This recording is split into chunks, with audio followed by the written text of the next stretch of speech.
लगातार 3 दिन से धरने पर बैठे इको गार्डन में वाहन चलाने वाले लोग, उनका कहना है कि कुछ कंपनियों द्वारा हमें प्रताड़ित किया जा रहा है और हमको हमारे सही रेट नहीं दिए जा रहे हैं।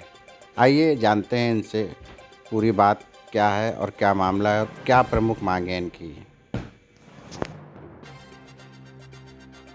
मैं राष्ट्रवादी ड्राइविंग शक्ति का राष्ट्रीय अध्यक्ष हूँ, जो कि हम लोग यहाँ पे 3 दिनों से ओला, उबर, इनड्राइवर, रैपिडो ऐप, सभी ऐप बेस्ड कंपनियाँ हैं, उनसे रेट ना मिल पाने के कारण हम लोग 3 दिन से हड़ताल पे बैठे हुए हैं। जो कि हमारी हड़ताल का ऐलान हुआ अनिश्चितकाल, जब तक हमारी मांगे पूरी ना हो तब तक हड़ताल ख़त्म ना हो।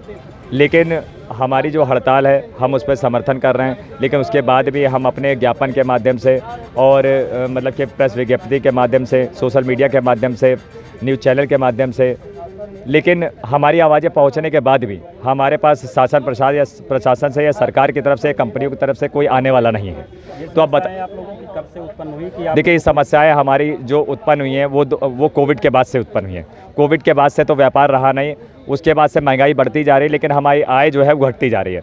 आप पहले हमें कंपनियों से रेट तो मिलता था 20 रुपये 25 किलोमीटर, लेकिन आज हमारा रेट है 7 रुपये 8 रुपये पर किलोमीटर। लेकिन आप पहले सीएनजी थी 40 रुपये 36 रुपये पर किलोमीटर पर केजी पर लीटर।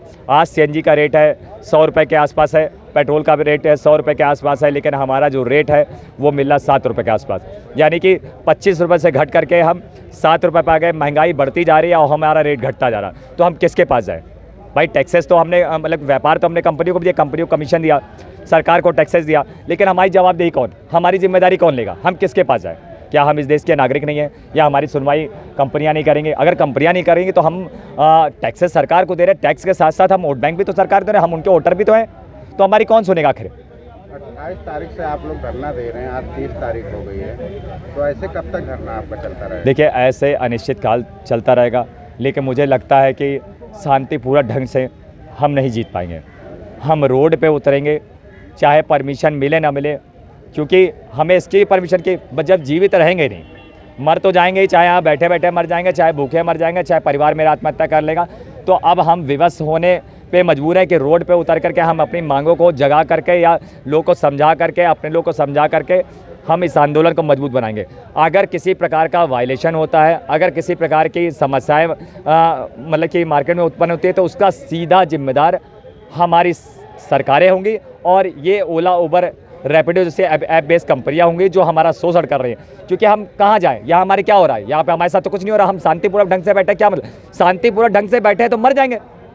इसलिए हम आंदोलन करेंगे रोड पर उतर करके। आज हम परेशान हो चुके हैं, हमारी यही मांग है कि आज और कल हम और देख रहे हैं, हो सकता है हम कल दोपहर के बाद हम रोड पे निकलना चालू कर देंगे। प्रदेश में आप लोगों की कितनी संख्या होगी? देखिए, पूरे उत्तर प्रदेश की तो अभी नहीं, मैं अभी लखनऊ की बात बता रहा हूँ। हमारे पास जिस हम ऐप बेस की बात कर रहे हैं, इस ऐप बेस में कम से कम मान चलिए 1 लाख से ज़्यादा ड्राइवर हैं सिर्फ लखनऊ में। सिर्फ लखनऊ में, जिसमें बाइक चलाने वाला भी हमारा ड्राइवर है, जिसमें ई रिक्शा चलाने वाला भी हमारा ड्राइवर है, जिसमें बैटरी रिक्शा चलाने वाला भी हमारा ड्राइवर है, जिसमें कैब चलाने वाला भी हमारा ड्राइवर।